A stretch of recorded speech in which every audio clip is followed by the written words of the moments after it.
Welcome to my YouTube channel. আশা করি তোমরা সবাই ভালো আছো।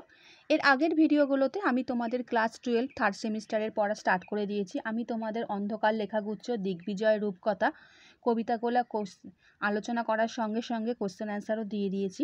যারা দেখোনি তারা আমার চ্যানেলে গিয়ে সেই ভিডিও দেখে নিতে পারো। এছাড়াও আমি তোমাদের গল্প আদরিণী এটাও আমি তোমাদের পড়িয়ে দিয়েছি। এরপরে তোমাদের কোশ্চেন অ্যান্সার আলোচনা করে দেবো। আজকে আমি তোমাদের ইংলিশ এবার স্টার্ট করে দিচ্ছি। আওয়ার ক্যাসেরিনা টি তরুদাত লেখা, সেটা তোমাদের আমি আজকে লাইন বাই লাইন পড়িয়ে দিচ্ছি। এরপরে নেক্সট ভিডিওতে আমি তোমাদের এখান থেকে কোশ্চেন অ্যান্সার দিয়ে দেবো। তোমরা সবাই জানো তোমাদের থার্ড সেমিস্টারে এমসিকিউ হিসাবে কোশ্চেন অ্যান্সার পরীক্ষা হবে, সেই হিসাবে আমি তোমাদের দিয়ে দেবো। চ্যানেলে যারা নতুন, চ্যানেলটা সাবস্ক্রাইব করে রাখো, আর ভিডিওটা ভালো লাগলে লাইক এবং বন্ধুদের শেয়ার করে দিও। তাহলে বন্ধুরা আরম্ভ করে দিচ্ছি। আওয়ার ক্যাসেরিনা টি, এটা লিখেছেন তরুদাত।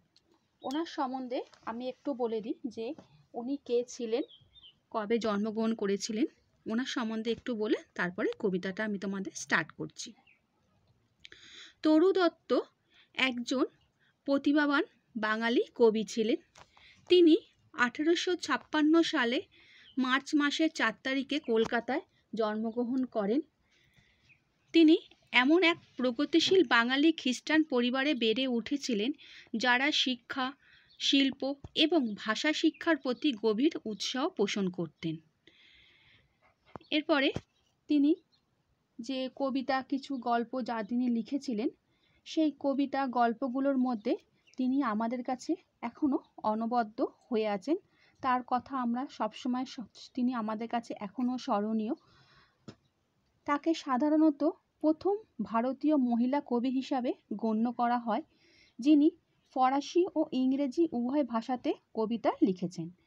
তিনি দক্ষতার সঙ্গে পাশ্চাত্য ও সাহিত্যধারার প্রভাবকে ভারতীয় পুরাণের সঙ্গে একত্রিত করেছেন।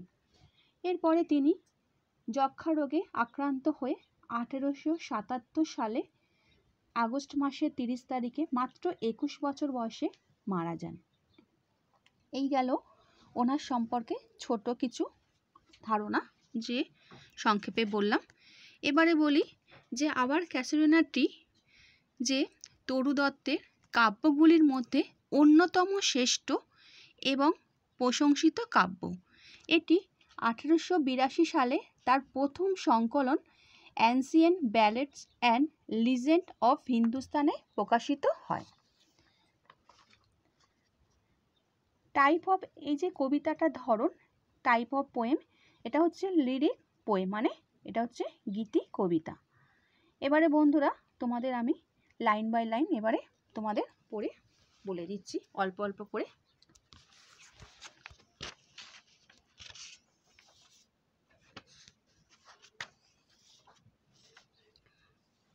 Like a huge python winding round and round, এক বিশাল ময়াল সাপের মতো পা খেয়ে খেয়ে। The rugged trunk indented deep with scars, এবড়ো খেবড়ো গাছের গুঁড়ি বেয়ে যে গুঁড়িতে গভীর ক্ষতচিহ্ন আঁকা। Up to its very summit near the stars, একেবারে তার চূড়া পর্যন্ত আকাশে তারাদের কাছে। A creeper climbs in whose embraces bound, এক লতা উঠে গেছে যা শক্ত আলিঙ্গনে বাঁধা পড়ে।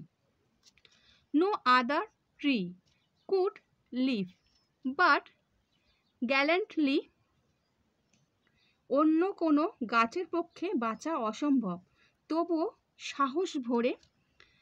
The giant wears the scarf and flowers are hung, দৈত্যকার গাছটি সেই লতার স্কার্ফ পরে আছে আর ফুলগুলো ঝুলে আছে। ইন ক্রিমসন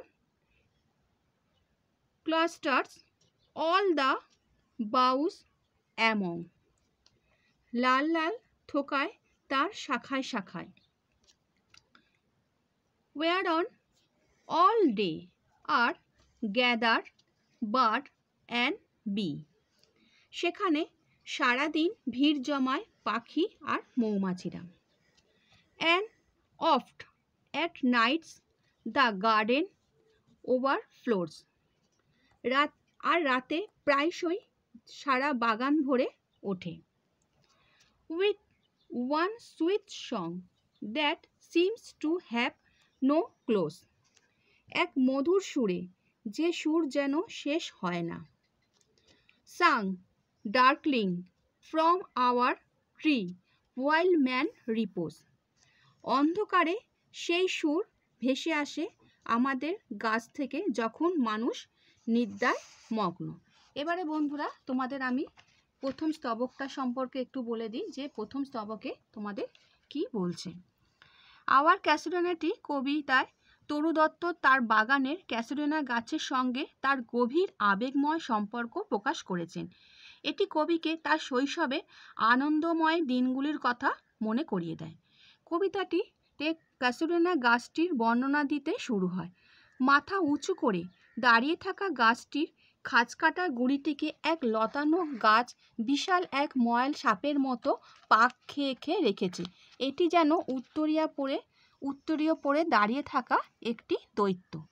গাছটি জীবনের কেন্দ্রবিন্দু, যেখানে পাখি ও মৌমাছিরা তাদের আশ্রয় খুঁজে পায়।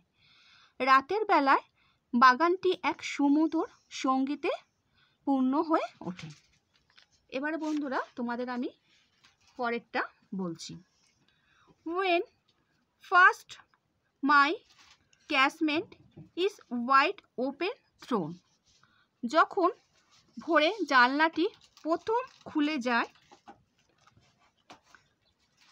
At dawn my eyes delighted on its rest। আমার উৎফুল্ল দৃষ্টি স্থির হয়ে যায় তার ওপর। Sometimes and most in winter on its crest। কখনো কখনো এবং শীতের অধিকাংশ সময় তার চূড়ার ওপরে। A grey baboon sits statue like alone। একটি ধূসর ব্যাবন মূর্তির মতো একা বসে থাকে। Watching the sunrise while on lower boughs। সূর্যোদয়ের দিকে চেয়ে তার নিচে ডালপালায়। His puny of spring leap about and play। তার পুচকে ছানারা লাফায় আর খেলা করে। And far and near কোকিলার্স hail the day। কাছে দূরে কোকিলেরা দিনের আগমন ঘোষণা করে। And to their pastures went our sleepy cows। দুলতে থাকা গরুগুলো চারণভূমির দিকে হাঁটতে থাকে। And in the shadow on the boat drank cast। সেই বিশাল পুকুরের জলে গাছের ছায়া পড়ে। By that hoar tree so beautiful and vast। সেই প্রাচীন বিশাল এবং সুন্দর গাছটির ছায়া। The water lilies spin like snow enmast। সাদা শ্যাবলা ফুলগুলি ফোটে জমে থাকা বরফের মতো। এ বন্ধুরা এই দ্বিতীয় স্তবকটাতে তোমাদের কি বলছে একটু বুঝিয়ে বলি। এই দ্বিতীয় স্তবকে কবি ভোরের দৃশ্যটি চিহ্নিত করেছেন। তিনি লক্ষ্য করেন একটি ধূসর ব্যাবন গাছটির ওপর মূর্তিটির মতো বসে সূর্যোদয় উপভোগ করছে। তার ছোট্ট ছানাগুলো নিচের ডালে লাফিয়ে খেলা করছে। কবি কোকিলের গান খুব দূর দূরান্ত থেকে শুনতে পান আর গরুগুলোকে মাঠের দিকে খুব আস্তে আস্তে এগিয়ে যেতে দেখেন। গাছটির ছায়ায় ফুটে থাকা শালুক মানে যে শাপলা যাকে বলে এই দৃশ্যের সৌন্দর্যকে আরও বাড়িয়ে তোলে। এবার বন্ধুরা তারপরে যাচ্ছি। But not because of its ম্যাগনিফিসেন্স মানে কিন্তু তার মহিমার জন্য নয়। Dear is the casuarina to my soul, এই ক্যাসুডোনা গাছ আমার হৃদয় তেমন প্রিয়। Beneath it we have played though years may roll, এই গাছের নিচে আমরা খেলা করছি বছর গড়িয়ে গেলেও। O sweet companions loved with love intense, হে প্রিয় সঙ্গীরা যাদের গভীর ভালোবাসায় ভালোবেসেছি। For your sakes shall the tree be ever dear, তোমাদের জন্য গাছটি চিরকাল প্রিয় হয়ে থাকবে। Blend with your images it shall arise, তোমাদের স্মৃতির সঙ্গে মিশে এটি মাথায় তুলে দাঁড়াবে। In memory till the hot tears blind mine eyes, জেগে থাকবে আমার স্মৃতিতে যতক্ষণ না উষ্ণ অশ্রুধারা আমার দৃষ্টিকে ঝাপসা করে দেয়। What is that dirge like murmur that I hear, কি সেই শোকাত্ম গুঞ্জন যা আমি শুনেছি।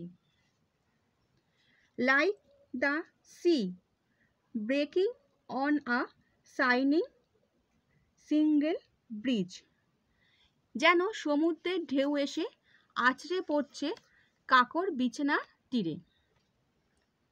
ইট is the tree's lament and eerie speech, এটি গাছটির বিলাপ এক রহস্যময় ভাষা।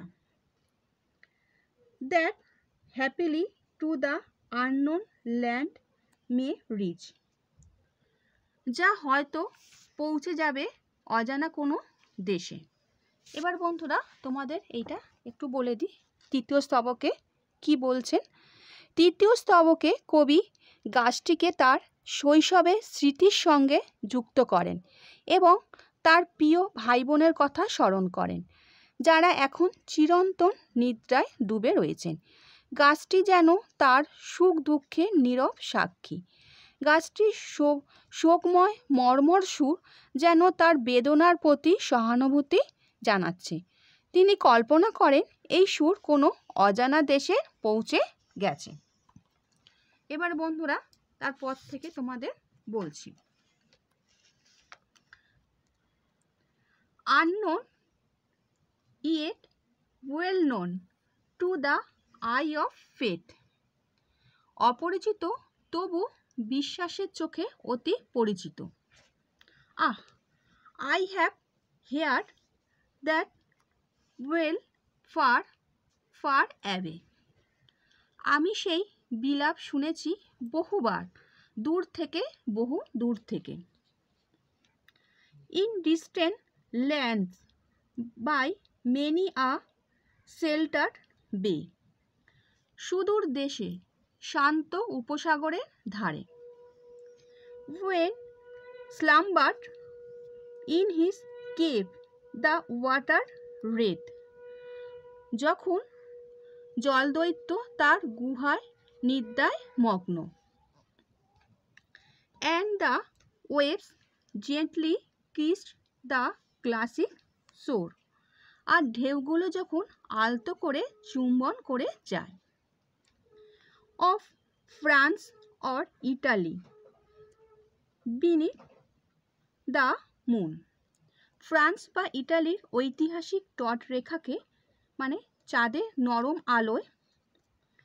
When earth lay tranced in a dreamless swoon, যখন পৃথিবী ডুবে যায় এক স্বপ্নময় মোহচ্ছন্নতায়। And every time the music rose before, প্রতিবার সেই সুর যখন ভেসে উঠেছে mine inner vision rose up from sublime. আমার অন্তর্দৃষ্টিতে ভেসে উঠেছে এক মহান রূপ। Thy form O tree as in my happy prime. হে গাছ, তোমার রূপ যেমন আমি দেখেছিলাম। I saw thee in my own loved native clime. আমার প্রিয় মাতৃভূমিতে আমার আনন্দময় শৈশবে। এবার বন্ধুরা আমি তোমাদের এই স্তবকটা তোমাদের বলে বুঝিয়ে দিচ্ছি। চতুর্থ স্তবকে কবি স্মরণ করেন যে তিনি ফ্রান্স ও ইটালির মতো দূরদেশ যেখানে সমুদ্রের ঢেউ চাঁদের মলিন আলোয় ঐতিহাসিক তটরেখাকে আলতো করে চুম্বন করে, সেখানে থাকাকালে তিনি গাছটির শোকাতুর সুর যা শুনেছেন। প্রতিবার অন্তরে সেই সুর শোনামাত্র তার মানসপটে ভেসে ওঠে গাছটির মহিমার একটা রূপ, যেমন তিনি দেখেছিলেন তার আনন্দময় শৈশবে তারই প্রিয় জন্মভূমিতে। এবারে তারপরে যাচ্ছি। দেয়ারফর আই ফেইন উড কনসিকেট লে। তাহলে কি বলছে? তাই আমি উৎসর্গ করতে চাই এক গীতি কবিতা। Unto thy honour tree beloved of those. হে গাছ, তোমার সম্মানে, তুমি তো প্রিয় ছিলে তোমার কাছে।